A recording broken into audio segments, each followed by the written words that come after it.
Hello and Fakhar रागली to all of you. मैं हूँ फ़खर यूसुफ़ज़ई और आप देख रहे हैं डिबेट विद फ़खर।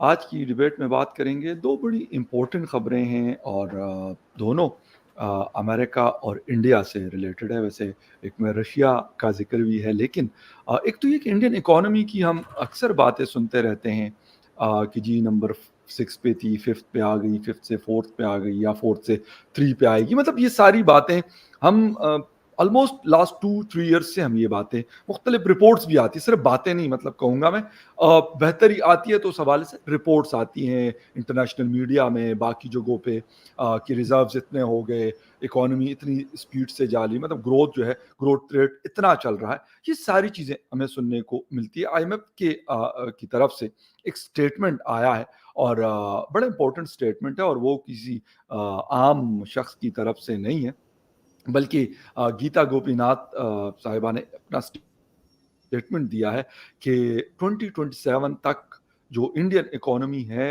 वो थर्ड लार्जेस्ट इकोनॉमी होगी दुनिया की। बड़ी इंपॉर्टेंट खबर इस हवाले से बात करेंगे और इसके साथ साथ रशिया यूक्रेन वॉर मेरे ख्याल से 3 साल से ज़्यादा हो चुके हैं इस चीज़ को, उसके हवाले से अमेरिकन बड़े कंसर्न्स रखते हैं। अमेरिकन गवर्नमेंट की मैं बात कर रहा हूँ और लोगों की मैं बात कर रहा हूँ और वो चाहते हैं कि किसी तरीके से रशिया को आइसोलेट किया जाए, कि वो इस जंग में बैठ जाए, ख़त्म हो जाए, कमज़ोर हो जाए। अभी इंडिया क्योंकि आपस में एक बहुत बड़ा बायलैटरल जिसे कहते हैं कि टाइज़ हैं रशिया और इंडिया के दरमियान, और अभी कुछ अरसे पहले तक 70% जो डिफेंस रिलेटेड इक्विपमेंट्स हुआ करती थी, इंडिया रशिया से लेता था। अब खुद प्रोड्यूस कर रहा है, बाकी दुनिया से भी लेते रहते हैं। लेकिन अमेरिका कह रहा है कि नहीं जी, आप कोई डिफेंस रिलेटेड जो इक्विपमेंट्स हैं उसमें रशिया को कुछ आप एक्सपोर्ट ना करें या एक्सपोर्ट ना दें।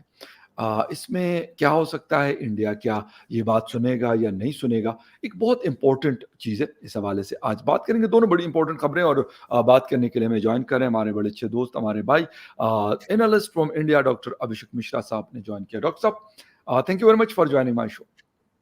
थैंक यू जियानु आपको और बखैर रागले और मकाम बखैर। Thanks for inviting me, always a pleasure to be on your show Fakhar भाई। थैंक यू वेरी मच, आपके टाइम का बहुत शुक्रिया। डॉक्टर साहब, थोड़ी सी बात करते हैं पहले इकोनॉमी की, कि 2027 अब ज़्यादा दूर नहीं है, क्योंकि 2024 तो आधे से ज़्यादा निकल चुका है। 25 और 26 यानी ऑलमोस्ट दो साल हैं। इसमें कहा जा रहा है कि थर्ड लार्जेस्ट इकोनॉमी पड़ जाएगी, और 2 दिन पहले मैंने एक रिपोर्ट शेयर भी की थी अपने ट्विटर पे, राइटर्स की थी। उसमें कहा गया था कि 670 बिलियन यूएस डॉलर से ज्यादा रिजर्व्स जो हैं, यानी जो रिजर्व्स हैं वो बड़े हैं इंडिया के। हर 15 दिन बाद, महीने के बाद हम रिपोर्ट पढ़ते हैं और उसमें इजाफा होता है। मेरे ख्याल में एक बड़ी एक हेल्दी साइन है ये चीज, कि नंबर थर्ड इकोनॉमी। क्या कहते हैं कि मतलब मेरे ख्याल में दुनिया की शायद बहुत सारे लोगों की, बहुत सारे कौमों की, बहुत सारे कंट्रीज की ये सोच होगी कि हम ऐसा हो, काश हम ऐसा होते या इस तरीके से हो जाते। क्या कह रहे हैं 2027 में, क्योंकि नंबर 4th और नंबर 5th पे तो इस वक्त इकोनॉमी मौजूद है बहरहाल इंडिया की। जी थैंक यू फकर भाई। देखिए, मैं बार बार कहता हूं कि ये it's a natural course of action. India top 10 economy में आना या टॉप 5 इकोनॉमी आना या टॉप 3 इकोनॉमी आना, ये कोर्स ऑफ एक्शन था। दुनिया हमारे घर में आई लूटी इसीलिए कि भाई we had something to offer. देखिए, गरीबों को कोई नहीं लूटता, ठीक है ना? तो आप सोने की दो चिड़िया दफा थे। लुट चुके हैं, हाँ जी। 2 दफा लुट चुके हैं, एक दफा नहीं। एग्जैक्टली। तो जी, और जब मैं कह रहा हूँ हमको, तो मैं आपको उसमें इंक्लूड करके बोलता हूँ, मतलब हम लोग। लाजमी बात है, बिल्कुल बिल्कुल। तो 70 साल पुरानी तो नहीं है ना, बहुत पुरानी है। एग्जैक्टली या एग्जैक्टली हजारों साल, जी बिल्कुल। सो पॉइंट वही मैं कह रहा था कि अब इसमें आश्चर्य दुनिया को क्यों होता है, ये मैं नहीं समझ पाता। ये कोर्स ऑफ एक्शन था जो होना था। इंडिया और चाइना पिछले 2.5 साल, 2000 2.5 साल से दुनिया की जीडीपी का 55% है भाई। 55% ऑफ व्हाट जीडीपी, जिसमें समटाइम इंडिया 30% और चाइना 25, या समटाइम चाइना 25 और समटाइम चाइना 30 और इंडिया 25, यही होता रहा है। तो आज भी वही होगा, इसमें तो कोई बड़ी अचरज की बात नहीं है।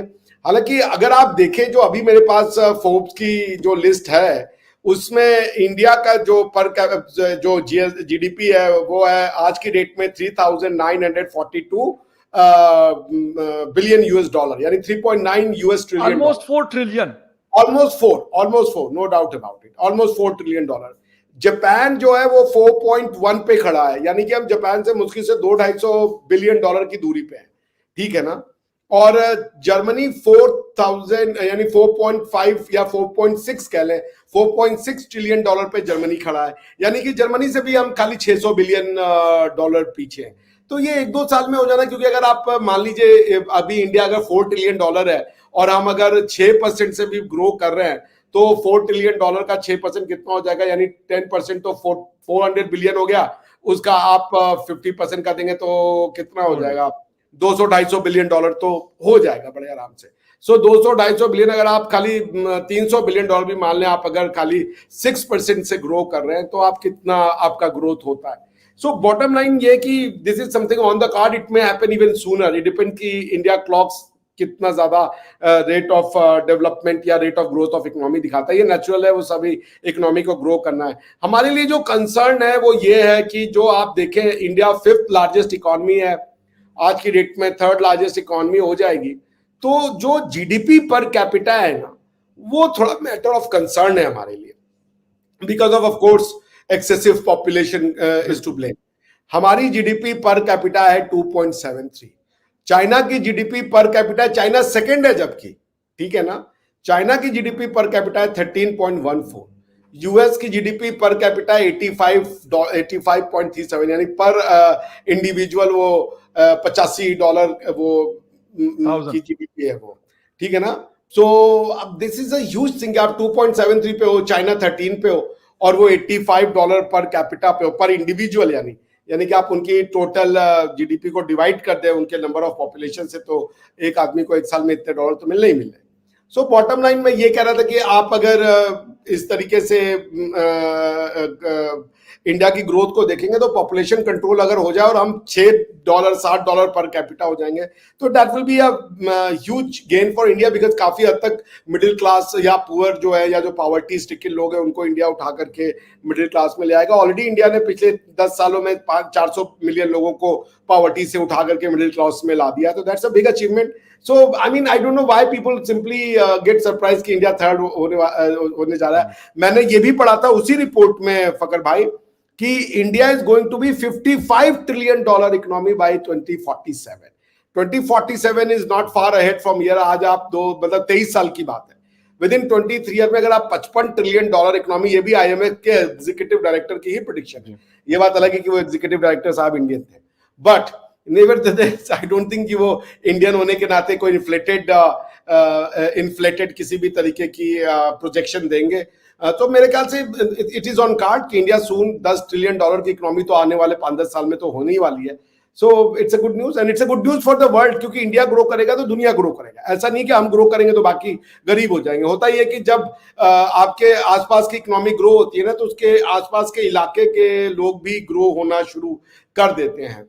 तो it's a good news for Indian सब कॉन्टिनेंट, कि यहाँ के जितने कंट्रीज हैं इंडियन सब कॉन्टिनेंट में, चाहे पाकिस्तान हो, चाहे नेपाल हो, श्रीलंका हो, बर्मा हो, इस तरह की कंट्रीज की अगर इंडिया ग्रो कर रहा है तो they will also grow and they can benefit from India's economic rise. अच्छा डॉक्टर साहब, थोड़ा सा इकोनॉमी से एक छोटा सा बस मुझे एक चीज पूछनी है। ह्यूमन इंडेक्स बड़ा इंपॉर्टेंट होता है पूरी दुनिया में, और फिर पर कैपिटा इनकम की आपने बात की। तो इस गैप को, मतलब चीन का $13,000 पर कैपिटा इनकम है, और फिर अमेरिका या फिर बाकी उसका, अगर हम उस चीज को देखते हैं तो उस गैप को कैसे मतलब फिलअप किया जा सकता है, पॉपुलेशन कम करके या फिर ग्रोथ रेट को बढ़ाकर? देखिए, ग्रोथ रेट तो अगर ग्रो नहीं करेंगे, स्टैग्नेंट हो जाएंगे, तो फिर पॉपुलेशन की तो लाइफ एक्सपेक्टेंसी कम तो होने वाली नहीं है। तो आपको ग्रो करना पड़ेगा, और पॉपुलेशन को कहीं इनवर्सली प्रोपोर्शनल है, अगर ऐसे कह लें मैथमेटिकल जबान में, मैथमेटिकल लैंग्वेज में, कि the prosperity is inversely proportional to your population growth and GDP growth. तो अगर जीडीपी बढ़ रहा है और पॉपुलेशन बढ़ रहा है, तो फिर आपका ग्रोथ का कोई मायने नहीं है, क्योंकि आप फिर इतना जो है डिस्ट्रीब्यूशन जो है वो हो नहीं पाता इकोनॉमी का। दूसरी चीज ये है कि अगर आप ये देखें कि ये जो पॉपुलेशन अगर आपकी नीचे गिर रही है और आप ग्रो कर रहे हैं, जैसे मान लीजिए इंडिया ग्रो करता जाए और 15 ट्रिलियन डॉलर की इकोनॉमी हो जाती है और उसके बाद हमारा पॉपुलेशन भी गिर जाए, तो फिर हमारा per capita income automatically rise करता है. So rise in GDP is inversely proportional to rise in population. If you want prosperity, if you want higher per capita income, then your GDP should increase, and at the same time your population must not exceed the limited number of expectation of population growth. क्योंकि अगर आप stagnant हो जाएंगे, Japan हो जाएंगे, तो भी खतरे की बात है. लेकिन जो एक ग्रोथ होनी चाहिए कि पर कैपिटा 1 बच्चा है या 1.3 बच्चा है, तो फिर that is a healthy growth. So I would say excessive growth जैसे इंडिया की है वो बहुत डेंजरस है.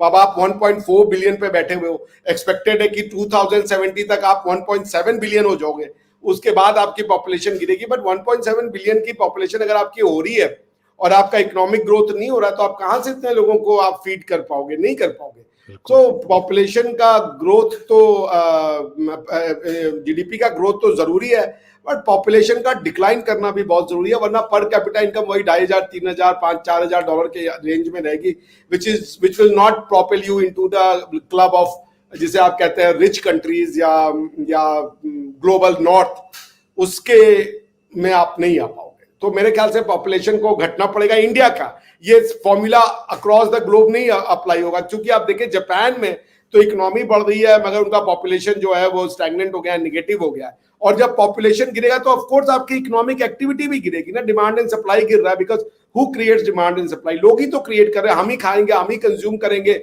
हम ही पैदा करेंगे. सो इफ लोग भी गिरेंगे तो इकोनॉमी भी श्रिंक होगी, इसमें भी कोई शक नहीं है. तो I am not an economist, but this is what my understanding is.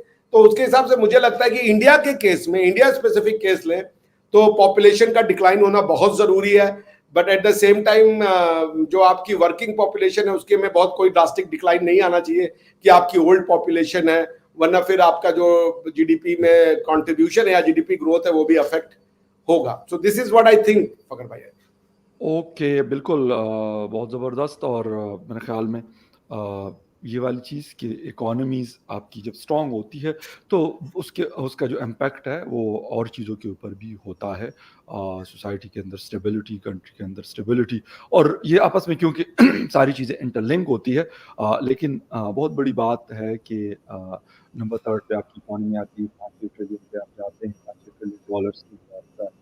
बहुत बड़ी बात है. दूसरा ये कि आप दुनिया को एक्सपोर्ट कर रहे हैं, दुनिया को बड़ा कुछ दे रहे हैं, थोड़ा ले रहे हैं और ज़्यादा दे रहे हैं, तो ये भी मेरे ख्याल से एक बड़ी इम्पोर्टेंट चीज़ है. अच्छा डॉक्टर साहब, थोड़ी-सी बात करते हैं डिफेंस के हवाले से.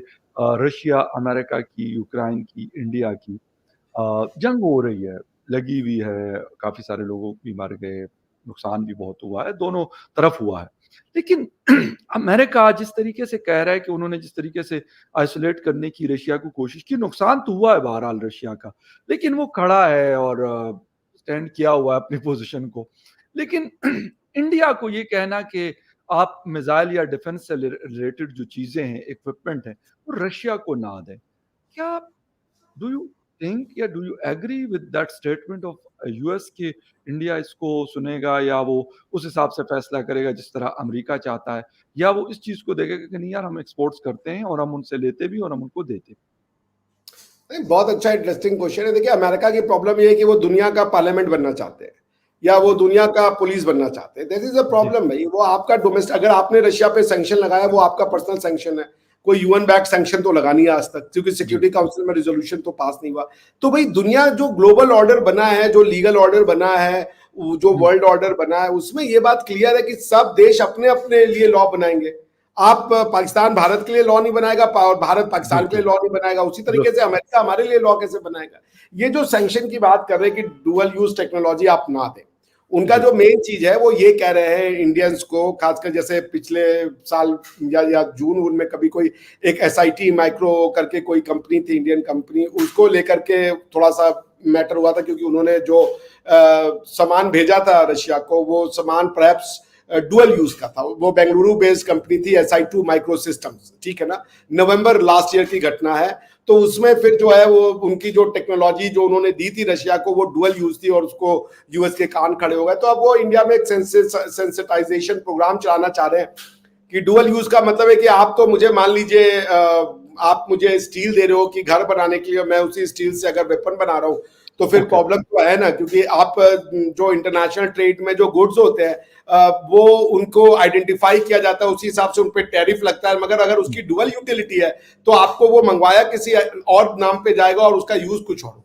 तो मान लीजिए आपने अगर सैंक्शन लगाया कि रशिया को कोई मिसाइल नहीं भेजेगा, तो ठीक है मिसाइल नहीं भेजो, पर अगर आप ऐसे चीजें भेजो जिससे मिसाइल बनाई जा सकती है तो फिर वो सैंक्शन तो फिर खत्म हो जाएगा ना, इनइफेक्टिव हो जाएगा, क्योंकि आपने वो सारे के सारे रॉ मटेरियल्स या सारे के सारे रिक्विजिट जो रिक्विजिट हार्डवेयर या सॉफ्टवेयर है वो तो उनको मिल ही रही है ना।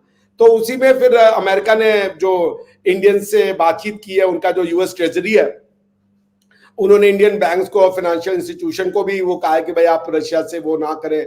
अब ये उनका काम है वार्न करना, अब ये अलग बात है कि हम उसको कितना फॉलो करें कितना नहीं फॉलो करें।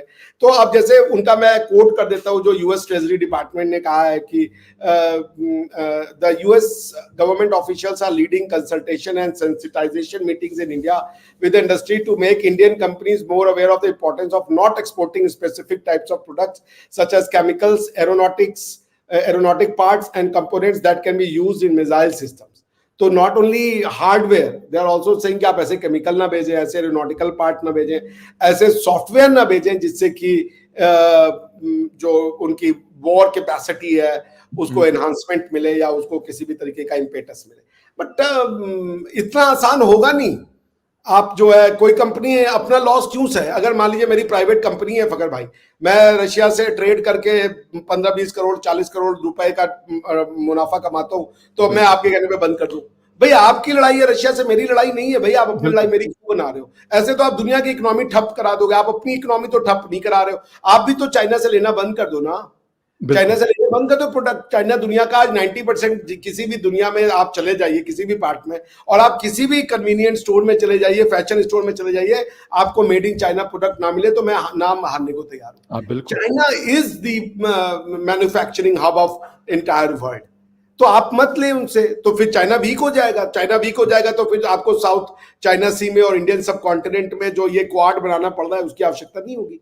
पर आप नहीं कर रहे हो क्योंकि आपको पता है वो करना आपके इकोनॉमी के लिए डिट्रीमेंटल होगा। वैसे ही क्लाइमेट चेंज है। आज आप तो पेरिस वाले समिट से भी बाहर निकल गए थे, ईरान से भी आपने क्लाइमेट चेंज के उस पे नाम पे सारे के सारे ट्रीटीज को वॉयलेट कर दिया। तो आप भी फॉलो करें ना, क्लाइमेट चेंज कर देना, अपनी फैक्ट्रीज बंद, अपनी कार यूनिट बंद कर दे, अपनी फॉसिल फ्यूल की फैक्ट्रीज बंद कर दे जो जिसमें फॉसिल फ्यूल चलता है। आपने नहीं करना। You don't want to jeopardize your economy. हमारी जो कि हम अभी we are developing country, we need to grow.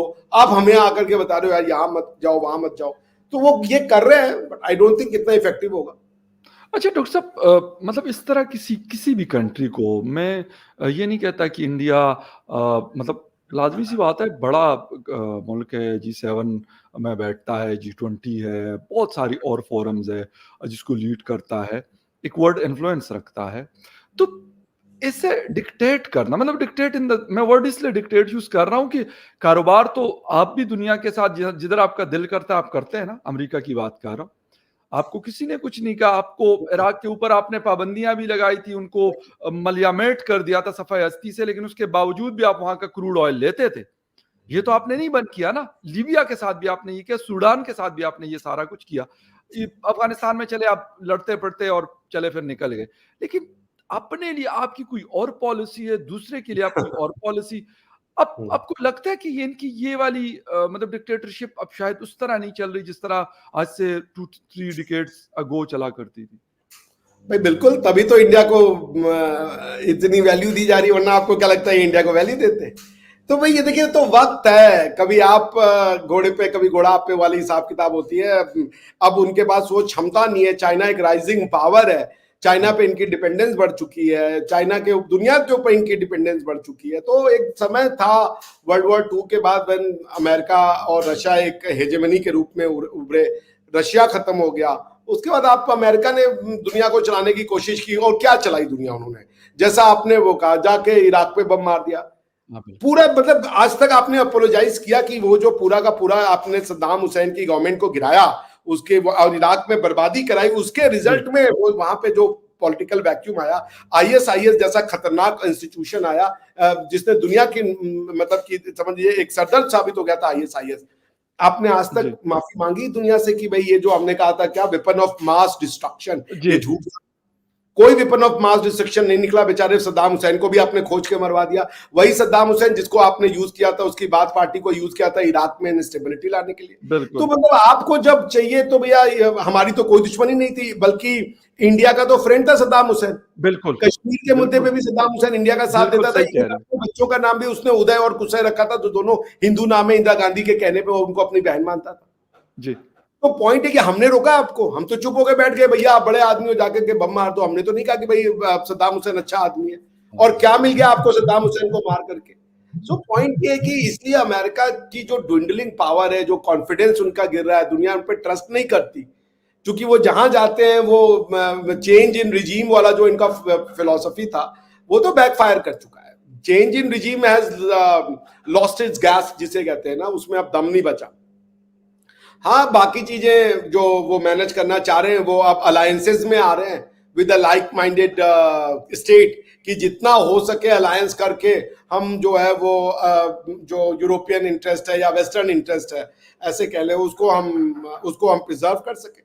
But होगा कैसे, वो तो मेरी समझ में नहीं आ रहा ना, क्योंकि अब आपके पास अगर आप मेरे ख्याल से कितना चाइना, आप अगर 28 ट्रिलियन डॉलर की इकोनॉमी हो तो चाइना 18 ट्रिलियन डॉलर की इकोनॉमी है। तो वो तो आपके बराबर खड़े। अब आपको दम देने में बहुत ज्यादा टाइम नहीं लगेगा, तो आप किससे लड़ पाओगे? और क्या आपके पास इतने सारे ये ड्रोन फ्रोन्स हैं, सब कुछ है, ये बात तो सारी की सारी चीजें रशिया में भी थी। आज लड़ने के लिए आदमी नहीं मिल रहे। बिल्कुल दोस्त, आप भी यही करोगे। मैं आपको रिटर्न में दे रहा हूं, अमेरिका में फोर्सेज में लोग आने को तैयार नहीं होंगे। अगर आपने वियतनाम में क्या कर लिया आपने जाकर के, वियतनाम में तो फंस गए ना। अफगानिस्तान में क्या हो गया था, सब फंस गए आप वहां जाकर के। बहुत नुकसान हुआ। बिल्कुल $1 ट्रिलियन के आसपास का मिलिट्री हार्डवेयर आप तालिबान को छोड़ के भाग गए। बिल्कुल $1 ट्रिलियन। तो बताइए यार, ये आपका क्या अचीवमेंट है? तो आप अगर टैंकों से, हथियारों से अगर वॉर जीता जाता तो और लोगों का मानसिकता बदला जाता तो अफगानिस्तान में आज वाइब्रेटिंग डेमोक्रेसी होता। तो वो जमाना जा चुका है and they have realized force का जमाना नहीं रहा, वरना रशिया की तरह हो जाएंगे आप, कि कभी रशिया इंडिया को एक्सपोर्ट करता था वेपन, आज वो इंडिया हमें एक्सपोर्ट करो weapon, because I don't have enough weapon to fight. बिल्कुल। और लड़ने के लिए आदमी भी नहीं मिलेगा। आज का आदमी भैया वो वोकिज्म पे जा चुका है, वो दुनिया के अलग उसमें जा चुका है, जो खासकर वेस्टर्न सोसाइटी या फ्री सोसाइटी के लोग हैं। They don't want to die for a bloody cause of a war जो उनको समझ में ही नहीं आ रहा। बिल्कुल। तो they don't want to die. कुछ लोग मिलेंगे आपको 100 में 5-10, मगर वो तो इधर ही उधर खर्च हो जाएंगे। वो फोर्स नहीं मिलेगा पहले की पूरा का पूरा जनता मारने को तैयार है ना। वो गॉन आर द डेज। लोग क्यों मरे? अच्छा आप बताइए, अमेरिका के कहने पे कोई इराक में आके क्यों मरे? लोग पूछते भी है भाई क्यों मरवा दिया तुमने हमें? वहां पे वेपन ऑफ मास डिस्ट्रक्शन भी नहीं मिला। बिल्कुल। So people have now started questioning. तो आई डोंट थिंक अब उनके पास वो है कि कहीं भी अपना यूएसएस कोल भेज दिया, यूएसएस शिप भेज करके और उसको जो है वो जगह को हड़का लेंगे। वो चीज खत्म हो रखी है। उनको पता है उनको लोकल अलायंसेस चाहिए, क्योंकि वो अकेले दम पे वॉर भी नहीं कर सकते, अफोर्डेबल भी नहीं है। So they have had their lesson. The steam is lost, the gas is lost. They are, I won't say spent force, but वो बात नहीं है अब उनको अलायंस चाहिए होगा। और वो नेटो का अलायंस में भी ये है कि यूरोप ने जो है उनको आंखें दिखानी शुरू कर दी है। यूरोप भी उनके बेकार की चीजों में नहीं पड़ना चाहता। आप देख ले, इवन जो इराक पे जो अटैक हुआ था, नेटो के बहुत से देशों ने मना कर दिया था कि we don't want to go in Iraq. So NATO भी is not ready to exactly to stand by with America's whims and fancies। जी बिल्कुल सही। और एग्जैक्टली यही चीजें हैं। लेकिन सबसे बड़ी बात यह है कि शायद अमेरिका का दिमाग अभी भी वही है जहाँ पे हमने 90s में 2000 में देखा करते थे कि पहले गल्फ वॉर लड़ी और इराक को और पता नहीं कुवैत को और सऊदी अरेबिया, वहाँ पे बहुत लंबा अरसा गुजारा, बहुत फायदे उठाए, मुफ्त का तेल लेके जाते रहते थे, अपना वेपन बहुत बेताशा बेचा। ये रिकॉर्ड पे चीजें हैं, ये किसी से ढकी छुपी नहीं है। और आज डिक्टेट कर रहे हैं कि भाई हम तो बस ये करते हैं वो करते हैं। इवन इसराइल वाले मामले पे अगर ये यहाँ पे कहते हैं तो इसराइल को क्यों $20 बिलियन का वो दे रहे हैं? फलस्तीन कोई सुपर पावर है जिसके साथ इसराइल लड़ रहा है? या बाकी सऊदी अरब में कोई और मतलब अरब कंट्रीज में मुझे कोई ऐसा ताकतवर मुल्क दिखा दें जो इसराइल के किसी भी लेवल का हो? कोई भी नहीं है, मतलब ना फोर्सेस के हवाले से, ना इक्विपमेंट के हवाले से, ना किसी और हवाले से। लेकिन वहां पे तो आप ये चीज कर रहे हैं, और यहाँ पे अगर रशिया और इंडिया के दरमियान कोई ऐसी चीज है तो आपको लग रहा है कि नहीं नहीं ऐसा नहीं होना चाहिए वरना पता नहीं क्या हो जाएगा। एग्जैक्टली। खैर एनीवे, मतलब ये एक बड़ी हार्ड किस्म की रियलिटीज है, बट हम इसके ऊपर बात करते रहेंगे और इसी को इंटरनेशनल रिलेशन कहते हैं, कॉन्फ्लिक्टिंग इंटरेस्ट को बैलेंस करना। एब्सोल्युटली राइट, बिल्कुल। और देखते हैं कि अमेरिका कब तक इस तरीके से अपनी डिक्टेशन देता है, कहाँ कहाँ पे देता है। हालांकि पता उनको भी है कि हर जगह अब नहीं चलती, कहीं कहीं चल जाती है लेकिन हर जगह नहीं चलती उनकी डिक्टेशन। खैर एनीवे डॉक्टर साहब, once again thank you very much, आपके टाइम का बहुत शुक्रिया कि आपने शो ज्वाइन किया। And viewers, thank you very much for watching debate with Fakhar Yousafzai. किसी और डिबेट में आपसे फिर मुलाकात होगी, तब तक के लिए take care and bye. Thank you.